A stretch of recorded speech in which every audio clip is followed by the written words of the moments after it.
Assalamualaikum, sahabat akuntansi pemerintah. Sudah ngopi semua kan? Sudah ngopi, apapun kopinya, maka materinya tetap sama, yaitu akuntansi pemerintah 2. Masih semangat kan? Oke, kita sampai pada sesi terakhir di perkuliahan kita pagi hari ini, yaitu tentang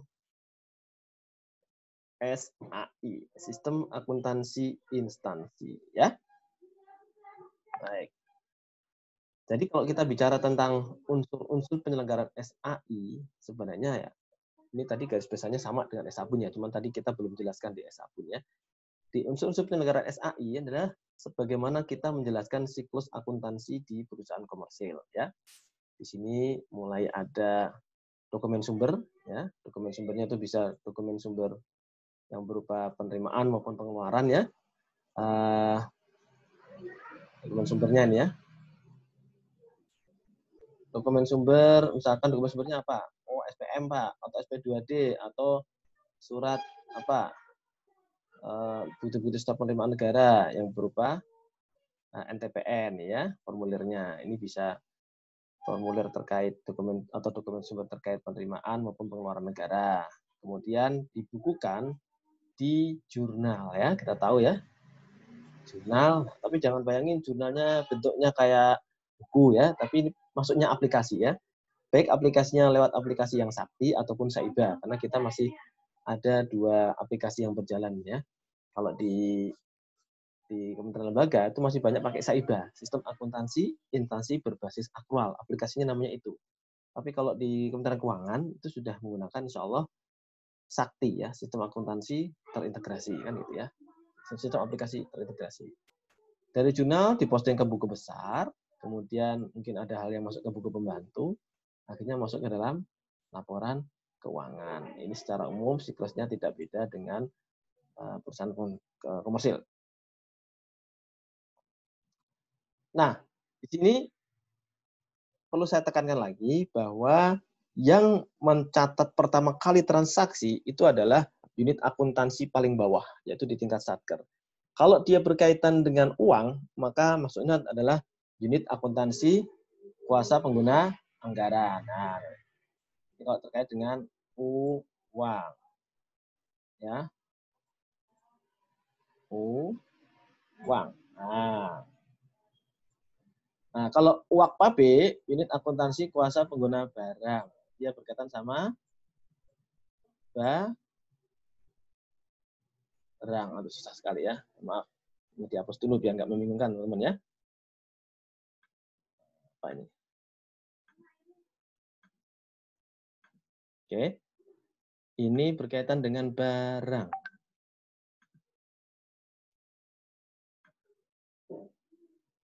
Barang. Jadi saya singkat saja BRG. Jadi kalau penatausahaan misalkan persediaan, aset-aset tetap, ya lewat SIMAK BMN ya. Jadi aplikasinya ada 2. Kalau WAKPA, dia pakai aplikasi Saiba atau Sakti. Kemudian WAKPB dia pakai SIMAK BMN. Ya. Ini di paling bawah kan ada pejabatnya Kasubag yang menangani keuangan, ya, atau yang barang Kasubag yang menangani barang. Ya. Kemudian dilaporkan ke kepala kantor. Jadi kepala kantor inilah selaku kepala WAKPA, kepala Satker ya, selaku yang bertanggung jawab atas transaksi di WAKPA. Jadi seluruh dokumen sumber adanya di sini nih di WAKPA. Sementara unit akuntansi di atasnya itu hanya melakukan konsolidasian atas laporan keuangan WAKPA. Ya, di sini jelas ya bedanya WAKPA sama unit akuntansi yang ada di atasnya. Nah, sekarang kita bicara tentang unit akuntansi laporan keuangan SAI. Kalau kita pisahkan ini ya antara WAKPA sama WAKPB ya. Ini kan kalau WAKPA tadi paling bawah paling atas kan WAPA nih ya. Kemudian di bawahnya ada unit akuntansi pembantu pengguna anggaran eselon 1. Saya sudah sebutin pembantu pengguna anggaran wilayah, ini WAKPA. Jadi ini kepala kantornya ya. Tingkat Satker, kemudian ini tingkat eselon 2 atau kepala kantor wilayah, kemudian eselon 1 dirjen-dirjen ya, dan ini adalah menterinya atau pimpinan lembaga. Sebaliknya ini juga berlaku yang sama untuk pengguna barang. Dari paling bawah unit akuntansi kuasa pengguna barang sampai di atas unit akuntansi pengguna barang. Nah, sekarang saya nanya nih. Kalau kantor wilayah, Direktorat Jenderal Pajak, kalau dia membukukan transaksi DIPA yang berasal dari operasional kanwil wilayah DJP, dia akan kita masukkan ke mana? Apakah dia masuk unit akuntansi pembantu pengguna anggaran wilayah atau masuk unit akuntansi kuasa pengguna anggaran? Nah, gimana? Ada bisa jawab nanti di WA? Silakan ada yang menjawab di WA nanti. Nah. Terus kalau dia sama-sama kantor wilayah, tapi dia hanya melakukan konsolidasian atas laporan keuangan UAKPA yang ada di bawahnya, yaitu KPP-KPP, apakah dia termasuk UAKPA W atau termasuk UAKPA? Ini harus dibedakan ya. Karena kalau dia tugasnya hanya melakukan konsolidasian, maka fungsinya adalah sebagai ini UAPAW, unit akuntansi pembantu anggaran wilayah. Tapi meskipun sama-sama kanwil, tapi kalau dia menjalankan operasional pakai anggaran dia sendiri, membukukan transaksi belanja dia sendiri, maka sehakikatnya dia namanya unit akuntansi kuasa pengguna anggaran. Ya, jadi jangan terkecoh ya dengan ini. Nah, gambar umum tadi sudah ada siklus akuntansinya, diperjelas lagi di sini ada input, dokumennya, prosesnya, ada analisis transaksinya. Yang paling susah sebenarnya gini, melakukan analisis transaksi. Apakah transaksi ini masuk pendapatan atau masuk misalkan penerimaan pembiayaan? Nanti kalau di sabun ya, belanjanya belanja apa? Bebannya beban apa? Yang susah di situ. Kalau sudah masuk aplikasi, sudah kita masukin satu item, nanti ada pasangannya. Kreditnya akan muncul. Yang susahnya di sana ya, melakukan analisis. Oke, karena dia SAI, maka laporan keuangannya secara umum ada 5 ini. Dia tidak punya LAK dan tidak punya LPSA. Ya, dan ini harus didukung dengan prosedur transaksinya, ya. Dia ada BAS-nya ya, misalkan BAS 51 itu untuk belanja pegawai, 52 untuk belanja barang, 53 belanja modal dan sebagainya. Pengaturan kelembagaannya karena masing-masing entitas akan mengelola transaksi dia sendiri, ada aplikasinya, dan harus didukung dengan sumber daya manusia yang paham tentang akuntansi. Jadi peranan teman-teman semua nanti ketika ditempatkan di kementerian lembaga maupun di Kementerian Keuangan, salah satunya adalah mendukung proses ini, proses akuntansi ini. Jadi Anda ini sebenarnya merupakan ujung tombak kita, ya. Ketika berada di lapangan, maka Anda diharapkan menjadi orang-orang yang punya pengetahuan yang segar tentang akuntansi pemerintah. Makanya sejak 3 atau 4 tahun yang lalu, banyak kementerian lembaga di luar Kementerian Keuangan meminta lulusan STAN untuk bekerja di sana. Karena mereka sangat kekurangan tenaga yang paham di bidang akuntansi pemerintah. Ya, tuh. Baik, kita lanjutkan. Bagaimana proses bisnis di UAKPA dan UAPAW? Ingat, kalau namanya UAKPA, dia pertama akan melakukan verifikasi dan validasi elemen dokumen sumber, gitu kan ya. Tuh, verifikasi dan validasi. Kita cocokin, kita yakinkan angkanya benar nggak, ya. Kita rekam di aplikasi, kita cek lagi hasil perekamannya, kita posting ke buku besar. Nah, ini nanti proses rekonsiliasi ya. Nanti kita bahas sendiri tentang rekonsiliasi ini apa. Kemudian kita kirim data laporan keuangan. Kirim di mana? Ke UAKPA wilayah. UAKPA wilayah akan menerima laporan keuangan dari UAKPA, kemudian melakukan verifikasi laporan keuangan, direkon juga, dianalisis kopinya, digabungkan laporan keuangannya dan kirimkan ke yang di atasnya. Ya, tuh UAKPA wilayah ke UAKPA eselon 1 ke unit akuntansi penggunaan. Jadi digabung ya. Ini tugasnya bersama nih, melakukan konsolidasian unit-unit akuntansi yang ada di bawahnya. Nah, itu kira-kira gambaran umum tentang hubungan unit-unit akuntansi yang ada di SAI. Sekarang bagaimana sebenarnya proses pelaporannya itu supaya menjamin laporan keuangannya itu valid, maka kita perlu ada mekanisme namanya rekonsiliasi. Apa itu rekonsiliasi? Secara definisi, rekonsiliasi merupakan sebuah proses pencocokan data transaksi keuangan yang diproses dengan beberapa sistem atau subsistem, namun dokumen sumbernya sama. Oh bisa Pak, di dokumen sumbernya sama, tapi dikelola oleh beberapa sistem atau subsistem. Iya. Contohnya apa? Contohnya, misalkan tadi saya contohkan kantor pelayanan pajak. Kantor pelayanan pajak itu dalam membukukan pelayanan pajak, penerimaan pajak, dia dokumen sumbernya apa sih? Dokumen sumbernya kan sama nih, ya, bukti penerimaan pajak atau bukti penerimaan negara dari BPN. Bukti penerimaan negara itu digenerate dari mana? Dari sistem, dari SPAN. Ya, dia akan mengeluarkan yang namanya transaksi-transaksi itu ada namanya NTPN, nomor transaksi penerimaan negara. Ya, nanti dicocokin nih pencatatan yang ada di DJP dengan uang-uang yang sudah tercatat di KPPN khusus penerimaan sama enggak? Ya, karena dokumen sumbernya sama, tapi bisa jadi nanti ada transaksi yang sudah dicatat di KPPN, tapi belum dicatat di DJP. Nah, itulah perlu dilakukan rekonsiliasi, pencocokan data. Nanti kalau sudah dicocokkan gimana, Pak? Sudah dicocokkan ya, hasil outputnya ini, berita acara rekonsiliasi atau kita singkat dengan sebutan BAR. Ya, sebutannya adalah BAR. Istilah Jawa ini BAR selesai. Jadi kalau belum ada BAR belum selesai, gitu ya. Harus BAR dulu. Ya. Itu ya. Nah, ini rekonsiliasi ada macam-macam. Ada rekonsiliasi internal, ada rekonsiliasi eksternal. Kalau namanya internal itu berarti antar subsistem masing-masing unit akuntansi dan atau antar unit akuntansi dalam satu entitas pelaporan. Jadi misalkan ya, ini unit akuntansi kuasa pengguna anggaran di BPPK. Dia akan melakukan rekonsiliasi dengan unit akuntansi kuasa pengguna barang juga di BPPK untuk mencocokkan apakah transaksi keuangan di UAKPA sama dengan pengadaan barang di UAKPB. Jangan sampai di UAKPA mencatat ada pembelian barang secara tunai, tapi di UAKPB belum ada barang yang diterima. Ini kan perlu dicocokin. Ya, itu namanya rekonsiliasi internal. Kemudian termasuk rekonsiliasi internal adalah itu tadi ya, tadi sudah saya jelasin ya, pelaporan keuangan dan unit akuntansi pelaporan barang. Kemudian kalau eksternal, maka biasanya kita dengan KPPN, kemudian juga dengan Direktorat APK. Wabil khusus ketika kita dalam proses pemeriksaan nanti. Proses pemeriksaan biasanya BPK nih akan melihat lagi nih, sudah lakukan rekon dengan pihak-pihak terkait nggak? Nah, kalau rekon kita rekon uang, itunya ke KPPN.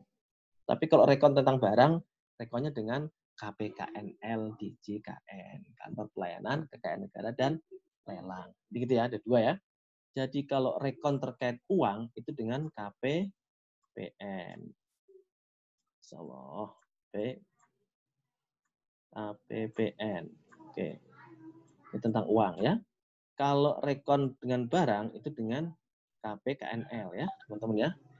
KPKNL. Itu ada di DJKN. KPKNL.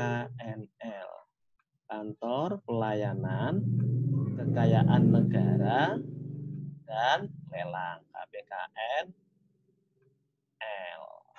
Sip.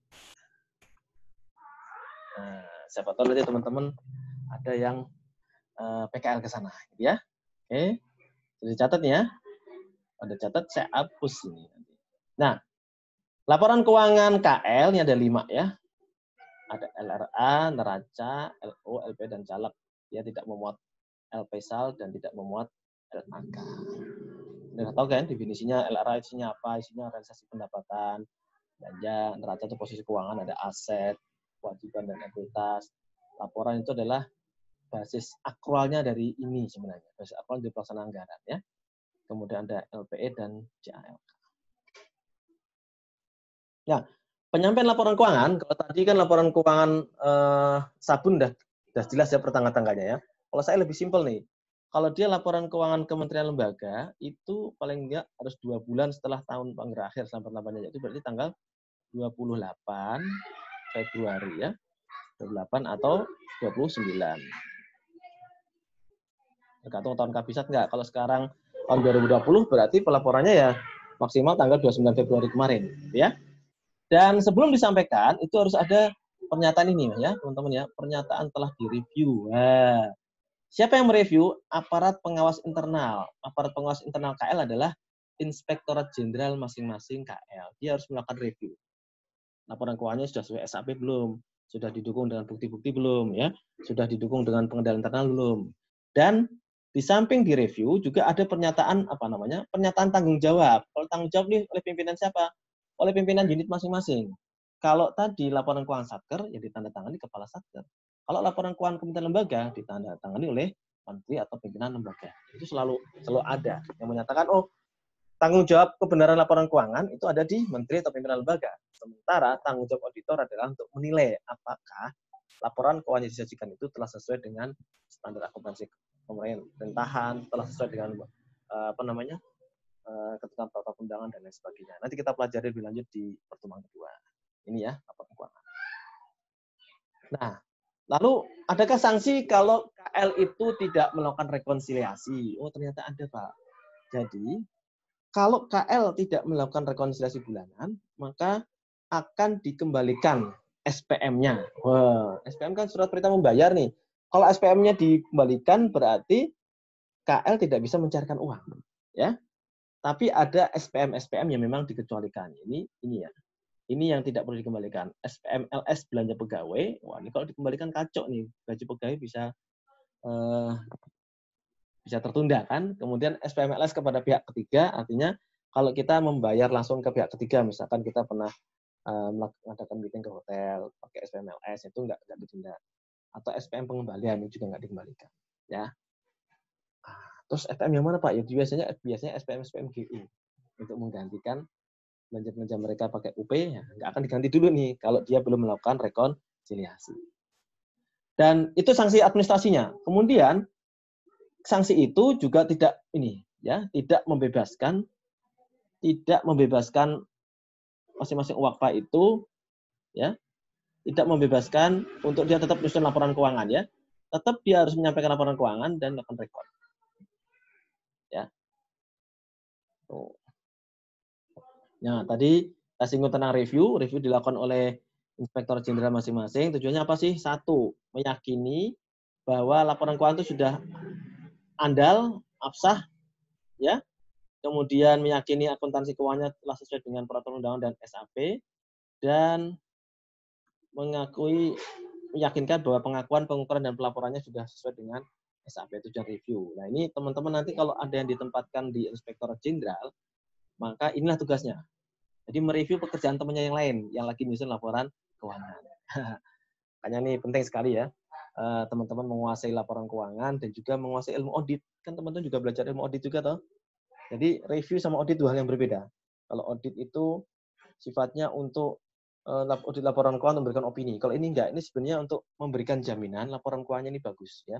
Istilahnya melakukan pendampingan bahwa KL itu ketika menyusun laporan keuangan didampingi sama aparat pengawas internal, ya. Nah, pelaksanaan reviewnya kan SAI, APKL, LKKL harus ada pernyataan telah direview. Jadi ini setiap laporan keuangan semesteran dan tahunan harus ada pernyataan telah direview. Oke. Nah, kalau di Sabun, APIP-nya siapa? Ayo, APIP-nya ditunjuk oleh Menteri Keuangan. Ya berarti nanti ada inspektorat yang ada di Itjen Kementerian Keuangan yang akan ditunjuk untuk melakukan review. Ya.